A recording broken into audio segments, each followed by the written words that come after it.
उद्यापन करना के उद्यापन का अर्थ होता है कि उस व्रत को पूर्ण कर देना, रोक देना, छोड़ देना। उद्यापन मीन्स स्टॉप, ठीक है। यदि उद्यापन करना ही है, छोड़ना ही है, तो एकादशी को क्यों, झूठ का उद्यापन कर लो, कपट का उद्यापन कर लो, क्रोध का उद्यापन कर लो। ना जाने कितनी बुराइयां हमारे अंदर हैं। पूछो दुनिया वालों से कि एकादशी का उद्यापन तो करने लग गए, बताओ कि अपनी बुराइयों का उद्यापन कब करोगे, कब छोड़ोगे अपनी बुराइयां। इसलिए अच्छे काम में लोग जरूर, अक्सर कोई मर जाए घर में तो चाय पीना नहीं छूटेगी, खाना पीना नहीं छूटेगा, पर व्रत उपवास पहले छोड़ दो। मतलब कितनी घटिया लोगों की सोच हो गई है।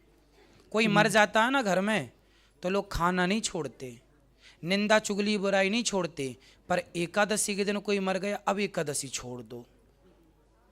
जन्माष्टमी को मर गया, अब जन्माष्टमी छोड़ दो। रामनवमी को मर गया, रामनवमी छोड़ दो। तो क्या रामनवमी को मरा था तो आप लोग रामनवमी को खाते नहीं है?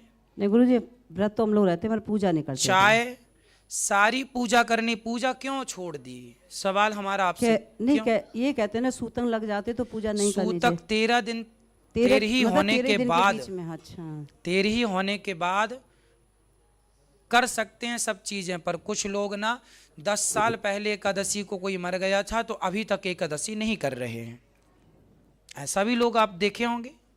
तो वो सब चीजें अंध चीजें, इसी को अंधश्रद्धा, अंधविश्वास, यही है सनातन संस्कृति का बिना लॉजिक का काम करते हैं आप लोग। जबकि हमारे सदग्रंथों में ये बातें कहीं नहीं लिखी।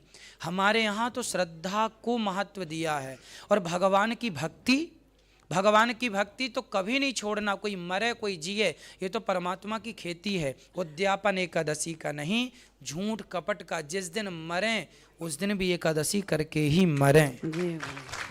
और एकादशी कहीं लटकी नहीं रहती। ये लोगों की जो झूठी बातें हैं ये निकाल दो अपना कचरा दिमाग से।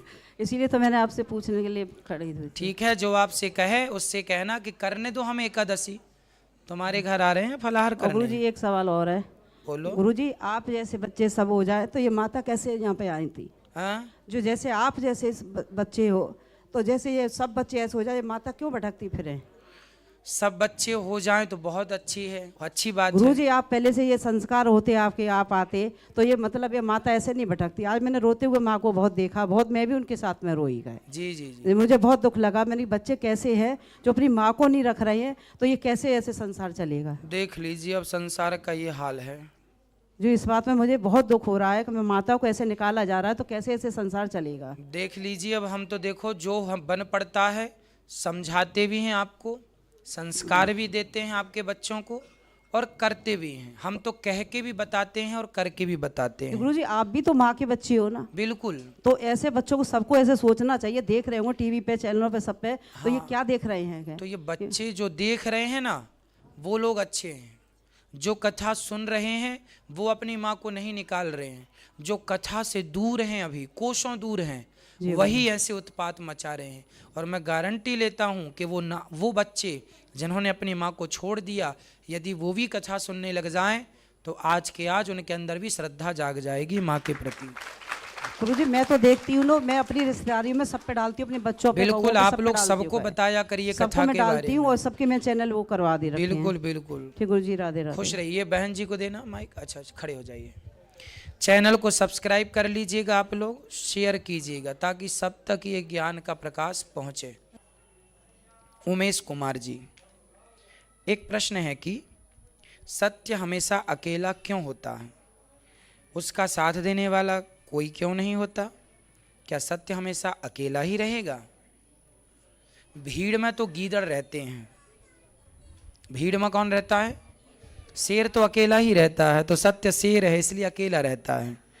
झूठ गीदड़ है इसलिए झूठे लोग ना 4-6 लोगों को इकट्ठा करते हैं, क्योंकि झुंड में रहते हैं गीदड़ लोग। सत्य शेर है, अकेला चलता है। सत्य को किसी की जरूरत नहीं है। मैंने सत्य कह दिया, बस डरने की जरूरत नहीं, कह दिया जो सिद्ध। अब मेरी बात आप भले ना मानो, पर सत्य यही है।